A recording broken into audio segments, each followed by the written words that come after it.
Look at the Prime Minister's speech. What's important about it, I think, is it actually puts to bed Brexit as far as the British government is concerned. And British governments will not now talk about Brexit. They will talk about hashtag Global Britain. They will talk about what Britain's place in the world looks like outside the EU, because despite the extensive, painful, expensive, time-consuming negotiations that will go on over the next couple of years, as a political class, the majority of the UK's politicians, and I think increasingly its civil servants following recent purges, have moved on in terms of the UK's relationship with the European Union. And I think the other member states have also moved on, psychologically. The other 27 have demonstrated remarkable discipline in terms of their sort of collective position towards the UK. And the UK, is not shy at playing diplomacy and trying to divide and to split other member states. And I think it will be a significant moment, because the UK has now set itself up either benignly or less so as a competitor model for other European states, and a competitor model or pathway or trajectory for other European countries to follow. And like other aspects of sort of British politics in the past, like privatisation, be careful, because somebody else could try and emulate or to borrow those ideas in the future, and I think that's what some other European governments are clearly worried about. As a political scientist, the puzzle for me is not why the UK voted to leave, but why 48% of the UK public voted to remain. And voted to remain, in a sort of political context in which, frankly, it's been quite difficult to find a sort of positive case made for the UK's membership of the EU. But the paradox for the UK is going to be that the European Union and the decision to leave the European Union is probably going to be the most significant event for the UK's political culture for over 50 years.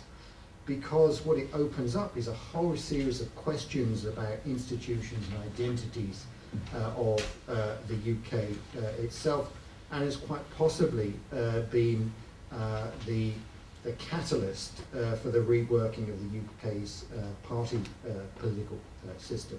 We now have a Labour Party which is a dead party walking.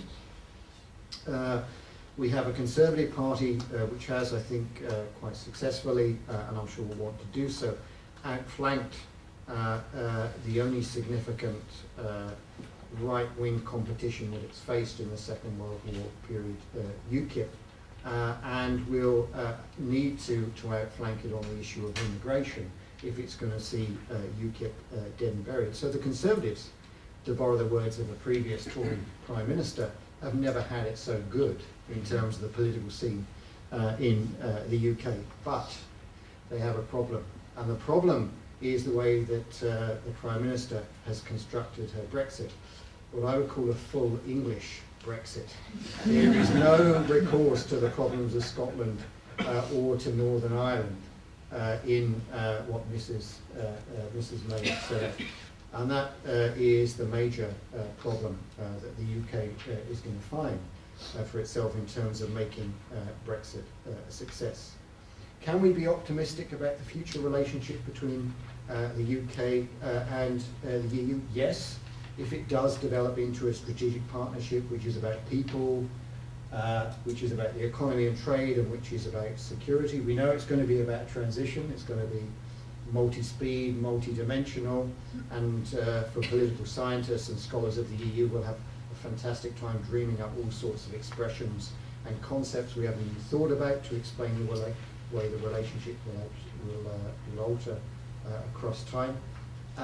My own view is that it's going to get most painful and most difficult around June, July this year, when the bill is presented to the UK in terms of legacy payments, or what the size of the legacy payment bill is that Michael referred to earlier. And I cannot see sections of the Conservative Party or the right-wing popular press in the UK accepting the idea that the UK will be transferring billions of pounds to the European Union. And so I think it's going to end up being quite a messy and painful set of kind of toe-to-toe disagreements across them. Lastly, and to be optimistic and to give the audience something to think about, what would have happened if the UK had not joined in 1973? What would the UK have looked like, and what would its relationship have been like in relation to the other member states? Well, it would have sat adjacent to its largest market, I think, in a free trade relationship. It would have been an important player in the security community that was Europe. It would have had an identity relationship with the continent, but one where it was also differentiated. In many senses, it would have looked like the kind of relationship that exists today between Canada and the United States. Canada's not a bad place or a bad country to be. Maybe the UK can aspire to have that kind of relationship with its neighbours across the Channel. So I think with an optimistic rather than a pessimistic note, which tends to colour Brexit discussions. Thank you for that optimism, Richard. And I can sense question tsunami bubbling up amongst the audience.